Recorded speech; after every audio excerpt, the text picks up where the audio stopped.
नमस्कार दोस्तों, स्वागत है आपका हमारे इस YouTube चैनल पर। बुद्ध का एक भिक्षु था, आनंद। उसने पूछा कि भगवान, मुझे आपसे कुछ पूछना है। बुद्ध बोले, पूछो। आनंद बोला कि स्त्रियों के संबंध में मन में अभी भी काम वासना उठती है, तो स्त्री मिल जाए तो उनसे कैसे व्यवहार करना चाहिए।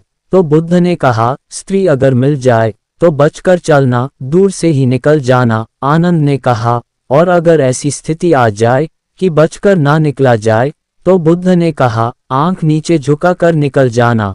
आनंद ने कहा, और यह भी हो सकता है कि ऐसी स्थिति आ जाए कि आंख भी झुकाना संभव ना हो। समझो कि कोई स्त्री गिर पड़ी हो, उसे उठाना पड़ जाए, या कोई स्त्री कुएं में गिर पड़ी हो, उसको सहारा देना पड़ जाए, या कोई स्त्री बीमार हो, ऐसी स्थिति आ जाए कि आंख बचाकर भी चलना मुश्किल हो जाए। तो बुद्ध ने कहा, तो छूना मत। आनंद ने फिर से कहा, अगर ऐसी अवस्था आ जाए कि छूना भी पड़ जाए, तब क्या करें। तो बुद्ध ने कहा कि जो मैं इन सारी बातों को कह रहा हूँ, इन सारी बातों का तुम्हें सार बता देता हूँ। सार समझो, छूना देखना, जो करना है वो सो करो, लेकिन होश रखना। अब ध्यान रखना, अब जो आगे लाइन चलने वाली है ना, मेरे भाइयों, उन्हें ध्यान से समझो।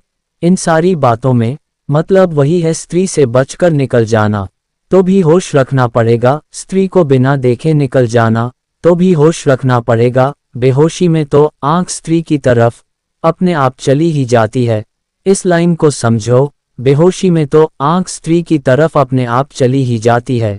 याद करो वह दिन जब तुम बाहर खड़े होते हो और सामने से कोई लड़की गुजर जाती है, उसके गुजरते ही आप हिप्नोटाइज हो जाते हो, आप बेहोश हो जाते हो। आप ना चाहते हुए भी उसे पलट कर देखते हो। वो जब तक देखना बंद ना हो जाए, तब तक आपकी निगाह उसे देखती रहती है, भले ही वो कोई भी हो। बेहोशी में तो आंख स्त्री की तरफ अपने आप चली ही जाती है। बेहोशी में तो पैर स्त्री की तरफ अपने आप चलने लगते हैं, विपरीत दिशा में जाते ही नहीं। बेहोशी में तो भीड़ में स्त्री को धक्का लगने के लिए आपका शरीर हमेशा तत्पर होता है। बचकर निकलना तो दूर, अगर कोई स्त्री बचकर खुद निकलना चाहे तो भी उसको बचकर निकालने देना आपको मुश्किल हो जाता है। बेहोशी में तो स्त्री को छूने का मन करता है। तो बुद्ध ने कहा, फिर मैं तुम्हें दोबारा सार बता देता हूँ कि यह जो बातें मैंने कही, ये सब गण है, लेकिन ये जो बातें कही है, इन सारी बातों में वही धागा छुपा हुआ है। जैसे माला में धागा अनुसत होता है, मोती दिखाई पड़ते हैं, धागा दिखाई नहीं पड़ता, वही होश है। अब सुनो, कबीर उसको ही सुरती कहते हैं, और जिस व्यक्ति का होश सध जाए, फिर उसे कोई असहज क्रम नहीं करना पड़ता। उल्टा सीधा असहज क्रम क्या कहा? असहज क्रम का मतलब कि सुबह 3 बजे उठो, प्रणाम करो, साधना करो, सांस लो, ये भरो, वो करो, ये वाली क्रिया करो, वैसे खड़े हो जाओ, वैसे हो जाओ, ये सब असहज क्रियाएं तुम्हें करनी नहीं पड़ेगी।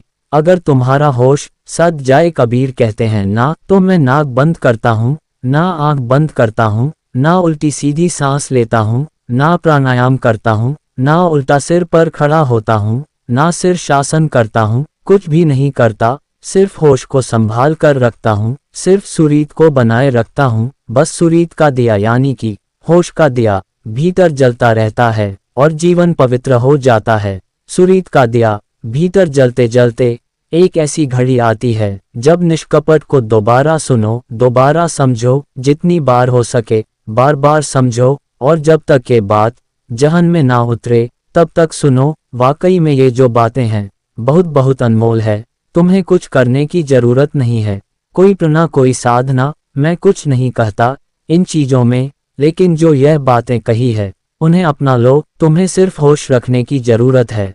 अगर होश हो गया, समय बर्बाद नहीं करोगे, फालतू में बकवासबाजी नहीं करोगे, कुछ करने की जरूरत नहीं होगी, सिर्फ हर काम को करोगे। पर होश में अगर लगे शेयर करने लायक, तो मेरे भाई ज्यादा से ज्यादा लोगों तक शेयर करो, प्लीज करो। और शेयर नहीं कर सकते तो लाइक करो, क्योंकि आपके लाइक से और आपके कमेंट से वीडियो ज्यादा से ज्यादा लोगों तक पहुंचाता है।